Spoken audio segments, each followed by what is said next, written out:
Hi, welcome to 2025.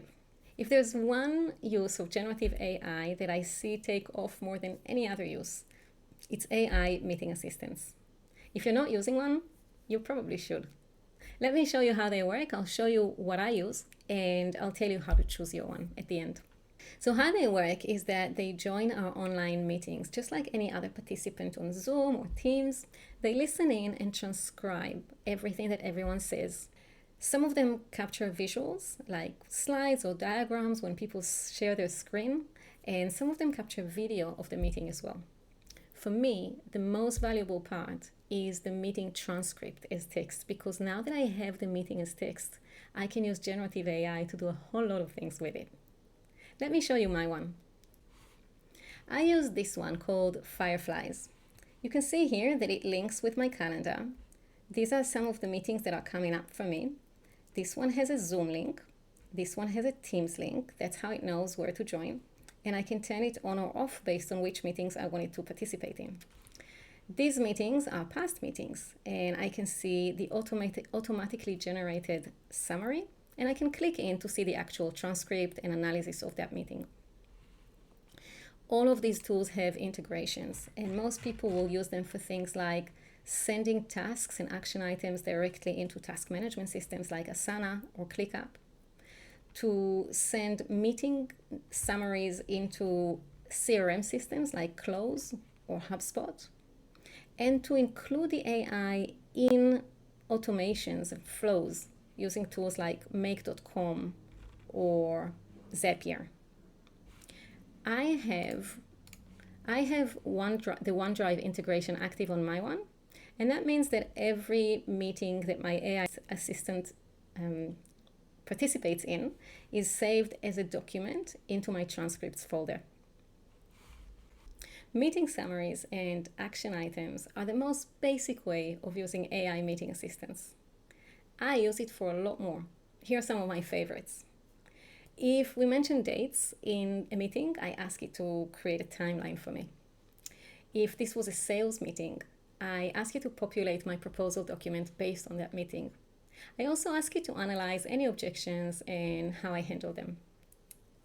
If this was a meeting where I gave a client some advice, I get it to create two sets of notes, one for the client, which is more detailed and not very technical, and one internal that uses my jargon and is just bullet points that will help me remember what happened.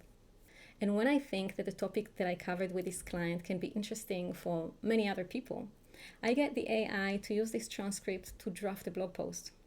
Or you can use it for other things, to draft a training manual or standard operating procedures, whatever you talked about in that meeting that needs to be converted into written form.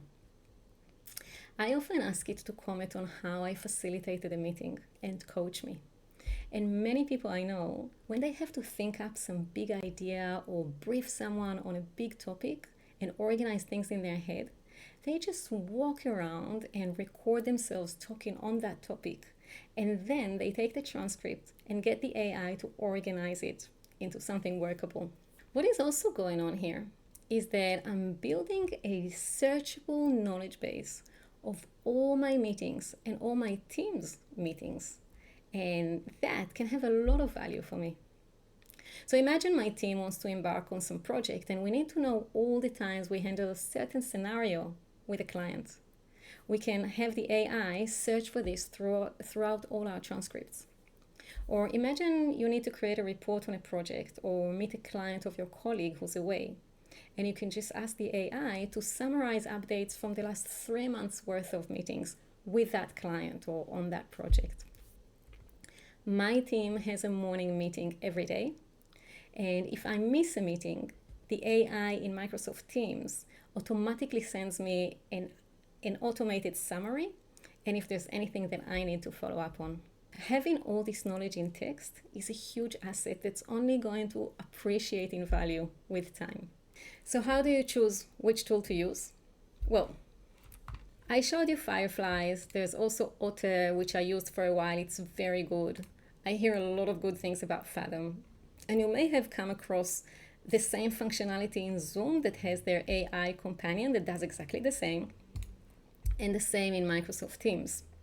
So how do you choose which one to use?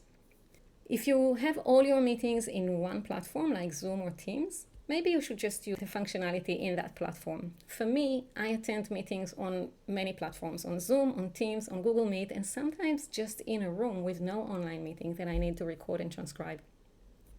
So I need an assistant that is external and that will attend all of them. That's why I use an external one. You also want to look at their integrations. They all have different integrations, and you want to make sure that it integrates with your calendar, with your CRM, with your favorite automation apps, etc. And you want to check the privacy and security settings that they have to make sure they're good enough for your industry. And speaking of industry, some industries have industry-specific AI meeting assistants being developed. In the medical profession, there are AI medical scribes that know how to work best with medical information. I know that for accountants, there are several AI meeting assistants specific for this industry that are coming up very soon. So to get started, just choose one and get started with it. If you make a point of saving every single transcript into a document, you will be able to switch to another app very easily, so you won't lose anything. So don't let the choosing slow you down. And if you're still a bit unsure, start just with internal meetings before you introduce it into client meetings. Very low risk, very high gain. Give it a go.